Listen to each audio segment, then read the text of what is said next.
हरे कृष्णा सभी को। मैं विंदाशा सचदेवा दोबारा आ गई हूँ भागवत गीता अध्याय 1 श्लोक 3 को लेकर। तो आइए हम शुरू करते हैं। पहले हम प्रणाम मंत्र बोलेंगे, देन स्टार्ट करेंगे। ओम अज्ञानतिमिरन्धस्य ज्ञानांजन शलाकया चक्षुरुन्मिलितं येन तस्मै श्री गुरुवे नमः। श्री चैतन्य मनोभीष्टं स्थापितं येन भूतले स्वयं रूप कदा मह्यं ददाति स्वपदान्तिकं। वन्देऽहं श्रीगुरु श्रीयुतारपदकमलं श्रीगुरुवैष्णवां च श्रीरूपं साग्रजातं सहगणरघुनाथान्वितं तं सजीवं सावधूतं सावधूतं परिजनसहितं कृष्णचैतन्यदेवं श्रीराधाकृष्णपादान् सहगणललितां श्रीविशाखां। हे कृष्ण करुणा सिंधु दीनबंधु जगतपते गोपेश गोपिका का। हे कृष्ण करुणा सिंधु दीनबंधु जगतपते गोपेश गोपिका कांत राधा कांत नमस्तुते। तप्त कांचन गौरांगी राधे वृंदावनेश्वरी वृषभानुसुते देवी प्रणमामि हरिप्रिये। वाञ्छाकल्पतरुभ्यश्च कृपा सिंधु एव च पतितानां पावनेभ्यो वैष्णवेभ्यो नमो नमः। श्री कृष्ण चैतन्य प्रभु नित्यानंद श्री अद्वैत गदाधर श्रीवासादि गौर भक्त वृंदा। हरे कृष्णा कृष्णा कृष्णा हरे हरे हरे राम राम राम हरे हरे। गीता अध्याय 1 श्लोक 3 स्टार्ट करते हैं। प्रीवियस सेकंड श्लोक में हमने बात की थी कि जो दुर्योधन था वो रथ से उतरा और अर्जुन की सेना को देखकर अपने गुरु के पास गया और उसने कहा। अब हम 3rd श्लोक में पढ़ेंगे, आगे ही कंटिन्यू हो रहा है ये कि दुर्योधन रथ से उतरा और अपने गुरु के पास गया और उसने क्या कहा। तो आइए हम सब मिलकर पढ़ते हैं। मैं रीड करती हूँ श्रीमद् भागवत गीता यथारूप, जो कि हमारे गुरुदेव AC भक्तिवेदांत शीला प्रभुपाद जी ने लिखी है। तो आइए आपके पास भी अगर ये वाली भागवत गीता है तो आप पढ़ सकते हैं। ये एक लाइफ चेंजिंग मैनुअल है। आप प्लीज़ जो मेरी वीडियो देख रहे हैं अपने प्लीज़ घर में लेके आएँ और रीड कीजिए। तो आइए हम स्टार्ट करते हैं।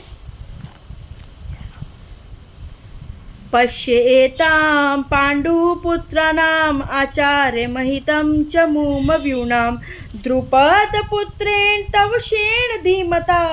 तात्पर्य तथा अनुवाद शीला प्रभुपाद जी के द्वारा। शीला प्रभुपाद की जय। हे आचार्य, पांडु पुत्रों की विशाल सेना को देखें, जिसे आपके बुद्धिमान शिष्य द्रुपद के पुत्र ने इतने कौशल से व्यवस्थित किया है। तात्पर्य, परम राजनीतिक दुर्योधन महान ब्राह्मण सेनापति द्रोणाचार्य के दोषों को इंगित करना चाहता था।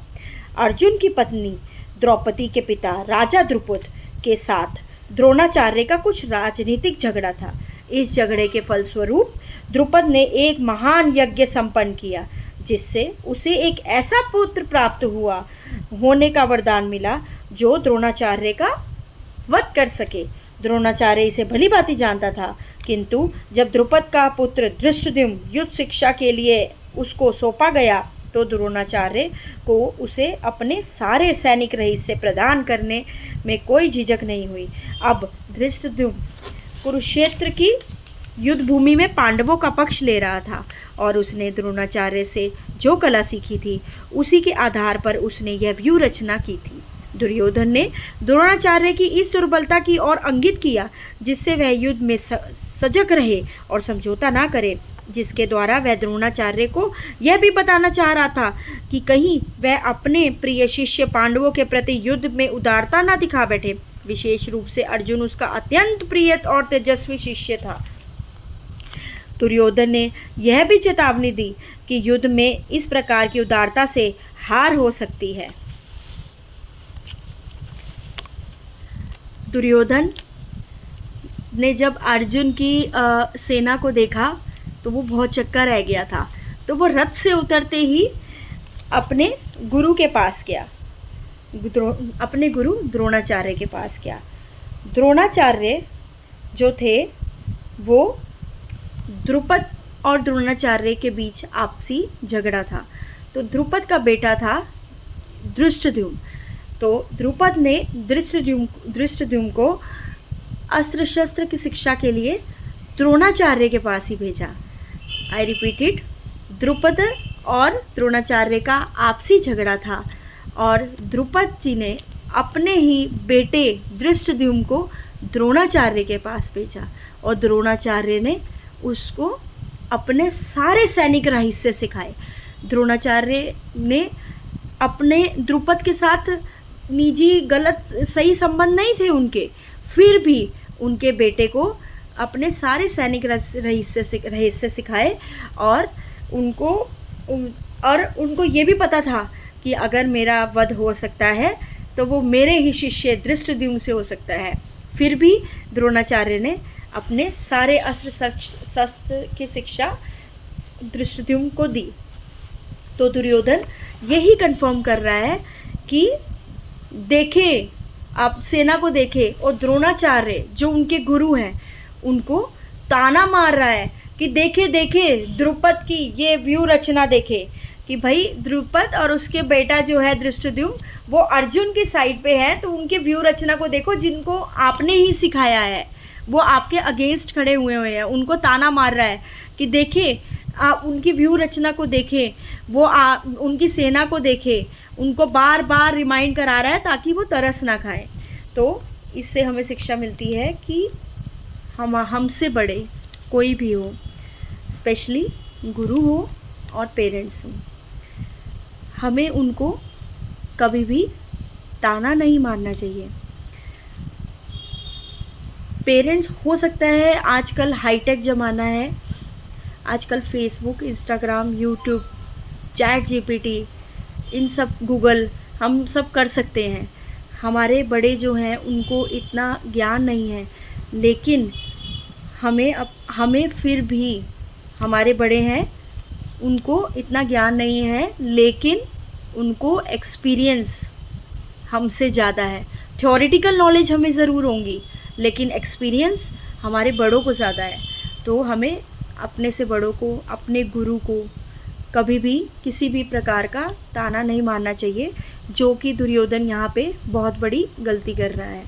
और इसमें एक और शिक्षा मिलती है, जब गुरु के पास कोई भी सीखने आता है, दुर्योधन ने द्रोणाचार्य को मेंशन किया कि क्या कहते हैं, ये द्रुपद के पुत्र धृष्टद्युम्न और द्रुपद की व्यू रचना को देखें तो द्रोणाचार्य थे वो महान ब्राह्मण थे।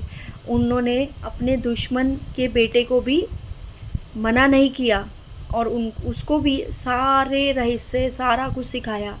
इससे हमें शिक्षा मिलती है कि एक गुरु ही ऐसा होता है जो किसी में भेदभाव कभी भी नहीं करता। वो अपने धर्म के बहुत पक्के होते हैं। गुरु का धर्म है शिष्य को हर चीज़ सिखाना, वो उन्होंने बहुत अच्छे से निभाया।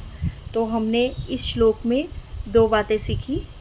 तो मैं नेक्स्ट जब श्लोक स्टार्ट करूँगी तो ये चीज़ आपसे ज़रूर पूछूंगी कि हमने 2 सीख ली, वो कौन सी।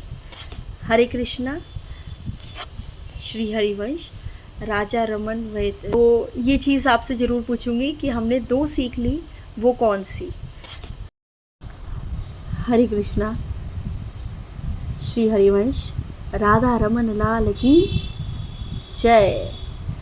तो आपको अगर ये मेरा वीडियो पसंद आया हो और ये मेरा प्रयास सही लग रहा हो तो प्लीज़ लाइक कीजिएगा, शेयर कीजिएगा और कमेंट करना बिल्कुल मत भूलना, प्लीज़ रिक्वेस्ट। हरे कृष्णा।